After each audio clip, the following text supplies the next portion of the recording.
भारतीय रेलवे विश्व के तमाम सबसे बड़े रेल नेटवर्कों में से एक है, जिसमें कश्मीर से कन्याकुमारी और दक्षिण भारत से पूर्वोत्तर भारत को जोड़ने वाली कई ट्रेनें शामिल हैं, जो कि अपने गंतव्य स्टेशनों पर यानी कि अपने डेस्टिनेशन स्टेशन पर पहुंचने के लिए 3 या फिर उससे भी ज़्यादा दिनों तक पटरियों पर दौड़ती रहती है। यानी कि इंडियन रेलवे की सबसे लंबी दूरी तय करने वाली ट्रेन के बारे में हम बात करेंगे, जिसमें सफर करने का एक अलग ही आनंद है। देश में रैपिड ट्रेन की रफ्तार पकड़ने में देर रही है, लेकिन भारतीय रेलवे की एक ट्रेन ऐसी भी है जिसे सबसे लंबी दूरी की सुपरफास्ट ट्रेन का गौरव हासिल है। ये ट्रेन डिब्रूगढ़ कन्याकुमारी विवेक एक्सप्रेस के नाम से जानी जाती है और ये एक्सप्रेस ट्रेन देश की सबसे लंबी चलने वाली ट्रेन है।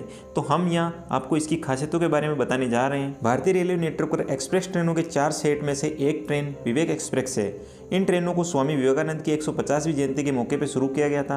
विवेक एक्सप्रेस ट्रेनों की घोषणा साल 2011-12 का जो रेल बजट था उसमें तत्कालीन रेल मिनिस्टर ममता बनर्जी ने की थी और डिब्रूगढ़ कन्याकुमारी विवेक एक्सप्रेस को भारतीय रेलवे के इतिहास में एक अलग मुकाम हासिल है। इस ट्रेन के नाम जो कोविड महामारी हुई थी उसके दौरान सबसे आखिर में अपनी सेवाएं बंद करने का रिकॉर्ड दर्ज है। उस वक्त जब मार्च 2020 में कोविड-19 जो कोरोना महामारी और उसके बाद के जो लॉकडाउन हुआ था उसमें भी पूरी भारतीय जो रेलवे यात्री सेवाएं थी वो ठप हो गई थी। उस दौरान भी ये ट्रेन पटरी पर दौड़ी थी। इसके साथ ही इसके नाम दुनिया की 24वीं सबसे लंबी ट्रेन सेवा होने का भी रिकॉर्ड दर्ज। दोस्तों इतनी लंबी दूरी तय करती है तो इसके कुछ ना कुछ रोचक फैक्ट्स भी होंगे, यानी कि विवेक एक्सप्रेस के कुछ रोचक फैक्ट्स है। तो सबसे पहला है, सफर के एक भाग में डीजल इंजन का इस्तेमाल किया जाता है तो दूसरे में इलेक्ट्रिक इंजन का इस्तेमाल किया जाता है। यानी कि जब एक टाइम जाती है या फिर आती है उस टाइम ये डीजल इंजन का और दूसरा जो राउंड होगा इसका वो इलेक्ट्रिक इंजन का इस्तेमाल करता है। दूसरा फैक्ट है कि जो दुर्गापुर रेलवे स्टेशन है और विशाखापट्टनम जो जंक्शन है वहाँ पे इस ट्रेन के जो लोको है यानी जो लोकोमोटिव जो इंजन है वो रिवर्सल करते हैं, यानी कि जिस साइड लगे हैं उनसे हटके वो दूसरी साइड लग के फिर वहाँ से ट्रेन चलती है। तीसरा फैक्ट है कि विवेक एक्सप्रेस ट्रेन भारत के सबसे लंबे रेल मार्ग को कवर करती है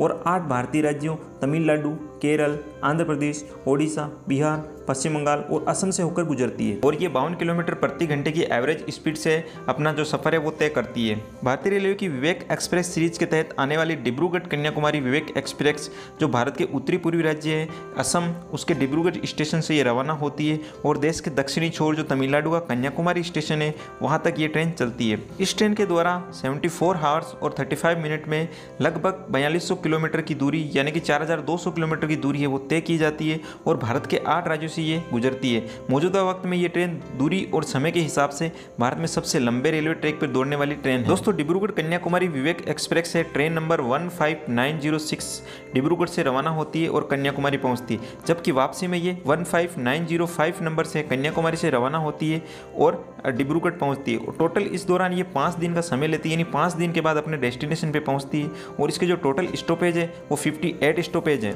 जबकि ये ट्रेन साहिबगंज जिले और झारखंड के पाकुड़ जिले से भी गुजरती है, लेकिन वहाँ इसका कोई स्टॉपेज नहीं है। दोस्तों डिब्रूगढ़ कन्याकुमारी विवेक एक्सप्रेस में 2 टायर्स 3 टायर्स ऐसी कोच है और स्लीपर कोच भी अवेलेबल है जिन्हें पहले से बुक किया जा सकता है और इनका जो सामान्य किराया है वो 630 रुपये से लेकर 4500 रुपये तक है। इस ट्रेन से रिलेटेड एक और जानकारी, ये खुदरा रोड जंक्शन और विशाखापट्टनम जो जंक्शन है वहाँ पे ये ट्रेन सबसे अधिक समय यानी 20 मिनट तक रुकती है। यदि आप इस ट्रेन में यात्रा करना चाहते हो तो विवेक एक्सप्रेस का जो ट्रेन शेड्यूल है उसकी जांच करना नहीं भूलें, क्योंकि टाइमिंग्स और जो भी इससे रिलेटेड जानकारी होती है उनमें बदलाव होते रहते हैं। उम्मीद करता हूँ आपको जानकारी पसंद आएगी। अगर आप चैनल पर नए हो सब्सक्राइब करके बेल आइकन जरूर प्रेस करें और वीडियो अच्छा लगा तो लाइक करें। Thank you so much.